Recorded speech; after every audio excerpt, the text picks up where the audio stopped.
Welcome back to Inherited Dawn, the One Piece podcast that feels the weight of a captain's burden. Today, we're discussing Chapter 137, titled Avalanche.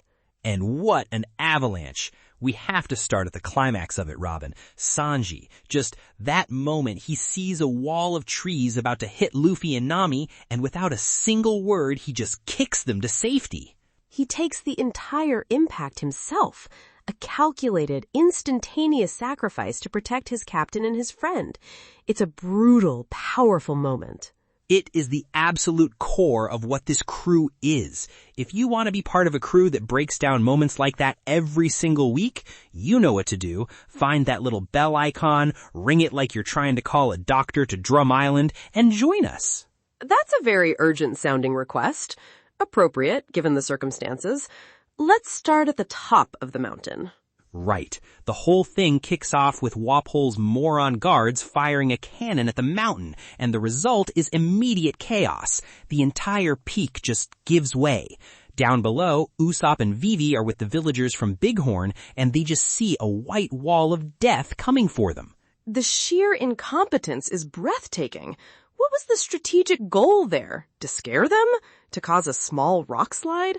The hubris of thinking you can fire artillery at a snow-capped mountain and control the outcome is peak Wapol regime thinking. They believe nature itself will bend to their whims.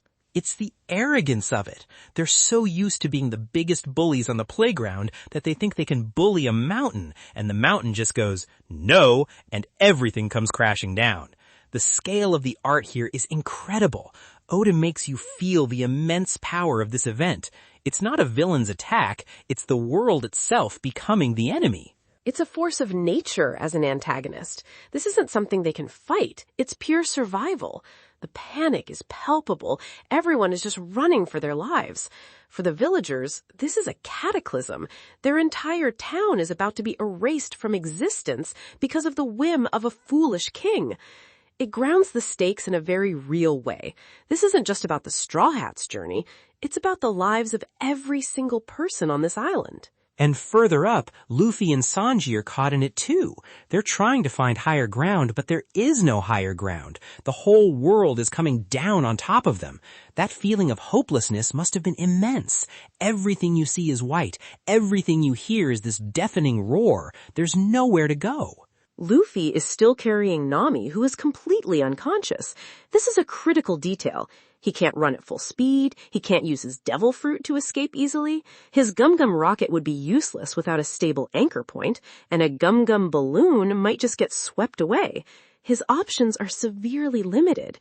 He is, for all intents and purposes, a normal man trying to outrun a force of nature while carrying another person on his back. But this is Luffy we're talking about. He sees a tree getting ripped out of the ground by the avalanche, and what does he do? He grabs it and turns it into a sled. He just yells for Sanji to grab on, and they start riding the disaster down the mountain. It's genius. It's insane. It's Super Luffy. It's that incredible adaptability of his. In the middle of absolute chaos, his mind finds the simplest, most direct solution. He doesn't panic, he acts. There's no time for a complex plan. He sees fast-moving thing and thing to ride on, and his brain just connects the two. It's a primal form of problem solving that most people are incapable of in a high-stress situation. That's exactly the kind of thing that makes Luffy terrifying. The world just runs out of ways to stop him. A tidal wave of snow? Cool, new toboggan. An inescapable prison? Cool, new friends. He doesn't see problems, he sees opportunities for a different kind of solution. And Sanji doesn't even question it. He just grabs on. The trust in this crew is already so solid. Luffy says jump, and Sanji asks, which way? That trust is essential. Sanji has only been with the crew for a relatively short time since the Barati arc, but he has seen enough to place his life completely in Luffy's hands without hesitation. He understands that Luffy's seemingly insane ideas often have a strange, powerful logic to them. But the mountain's residents aren't as impressed. The Lapahns see this as an invasion and they react accordingly. They start throwing more trees at them, trying to knock them off. Giant, fluffy, killer rabbit bears. Only in the Grand Line. From their perspective, it's a completely logical reaction. The Lapahns are a species that has been hunted and brutalized by Wapol's forces for years. They've learned that humans arriving with loud noises and chaos means death and destruction for their families. They can't distinguish between Wapol's soldiers and these strangers riding a tree. To them, it's all part of the same violent invasion. They're just defending their home. You can't even be mad at them. But man, does it complicate things. Luffy is trying to save his friends, the Lapahns are trying to save their families, and it all leads to this one horrible moment. This is where Oda masterfully weaves all the threads of chaos together into a single devastating point. The Avalanche, Luffy's impromptu sled, and the Lapahns' defensive attack all converge. And this is where it happens. This is the moment. A whole volley of trees is flying right at them. There's no way to dodge. Luffy is steering. He's got Nami on his back. He's a sitting duck. The art in these panels, you see Luffy's eyes widen. He knows he can't get out of the way in time. And Sanji sees it. He knows in that split second that Luffy can't evade and protect Nami at the same time. If Luffy dodges, the momentum might throw Nami off. If he braces for impact, all three of them could be knocked into the snow and buried. There is no good outcome. He just says Luffy's name. That's it.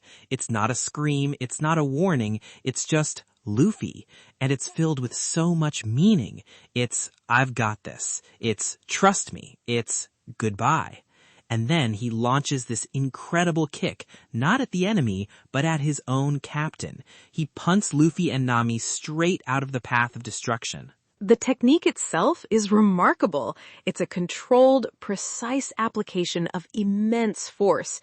It's not a wild, desperate shove. It's a targeted kick, aimed perfectly to propel them to safety without causing them further injury. He is using the offensive skills we saw him hone at the Baratie for a purely defensive, sacrificial purpose. It is the very essence of his philosophy. Use your power to protect, not to harm. The force of the kick sends them flying to safety, but it leaves Sanji directly in the line of fire. He takes the full impact of several massive trees right to the back. There's this one panel, Robin, this horrifying crack sound effect as the trees just splinter against his spine. It's one of the most brutal non-combat injuries we've seen so far. It's sickening. It's the definition of a straw hat. You protect the captain. You protect the crew. No hesitation, no second thoughts. The mission is to get Nami to a doctor, and Sanji just made sure the mission continues, even if he's not part of it anymore. This is a direct echo of Zeff's sacrifice for him. Zeff gave his leg so Sanji could live. Now Sanji is giving his body so his captain and Nakama can live. The will of the Baratie is being carried forward. Oh man, I didn't even make that connection. Zeff's leg, Sanji's back, it's the same spirit of self-sacrifice for the next generation. That makes it even more powerful. And Luffy's reaction, he's just shocked. He turns back, hand outstretched, screaming Sanji's name, but the snow is moving too fast. There's a look of pure, unadulterated panic on his face. It's a look we rarely see. Luffy is almost always in control, even when things are chaotic. Here, he is helpless. He tries to grab him, but all he gets is Sanji's glove. It just slips right off his hand and is left in Luffy's. The visual of him just holding the empty glove while his friend disappears into the snow, that's a gut punch. It's so symbolic. He reached for his crewmate, and all he's left with is an empty piece of him. It's a tangible representation of his failure to hold on. It is. He's failed to protect a crewmate. In his mind, that's what just happened. He was right there and he couldn't hold on. That's a heavy, heavy moment for a captain. This is a formative trauma for him. It's a scar that will inform his desperate need to get stronger, to be able to protect everyone.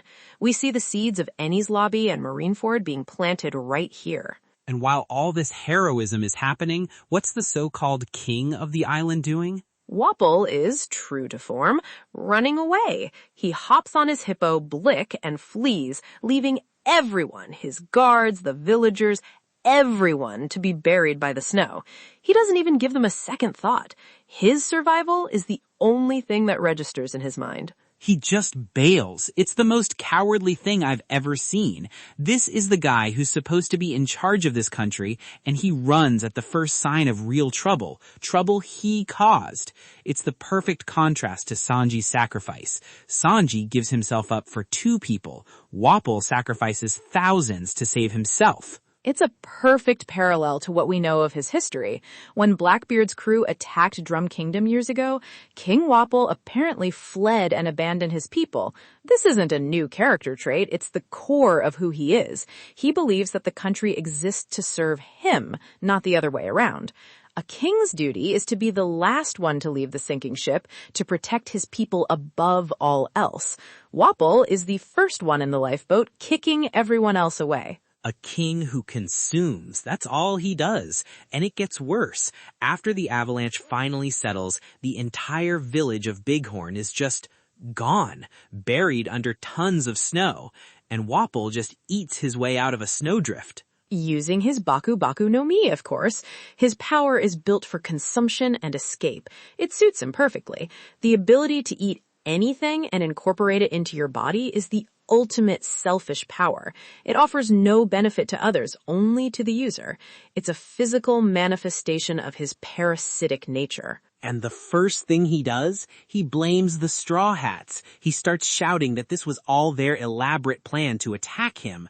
The sheer audacity of this guy is off the charts. He's covered in snow, his own men are buried, a village is destroyed, and his immediate reaction is to spin the narrative. He's rewriting history in real time to absolve himself of any blame. He creates the disaster, abandons his people, and then frames the heroes as villains. It's a masterclass in corrupt leadership. It preys on the fear and confusion of the survivors.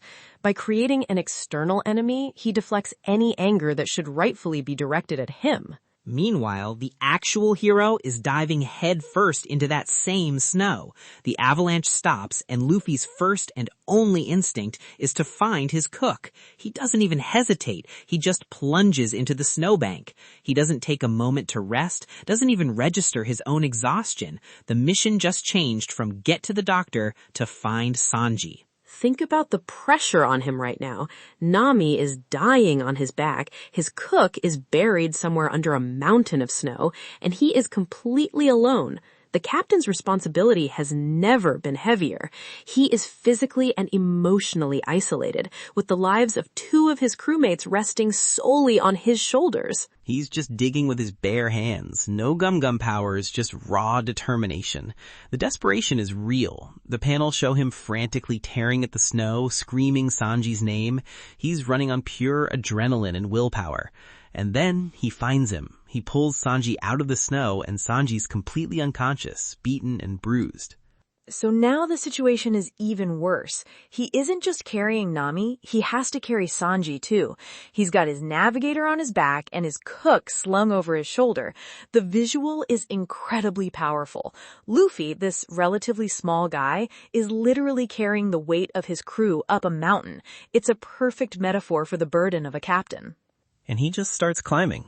Back up the mountain. He's exhausted, he's cold, his hands are probably raw and freezing from digging in the snow, but he's not stopping. His will is just a tangible force at this point. It's unbelievable. Every step has to be agony. And this is where the chapter delivers another, quieter but incredibly significant moment. As he's climbing, he passes a buried Lapahn, one of the same creatures that just attacked him, that is directly responsible for Sanji's condition.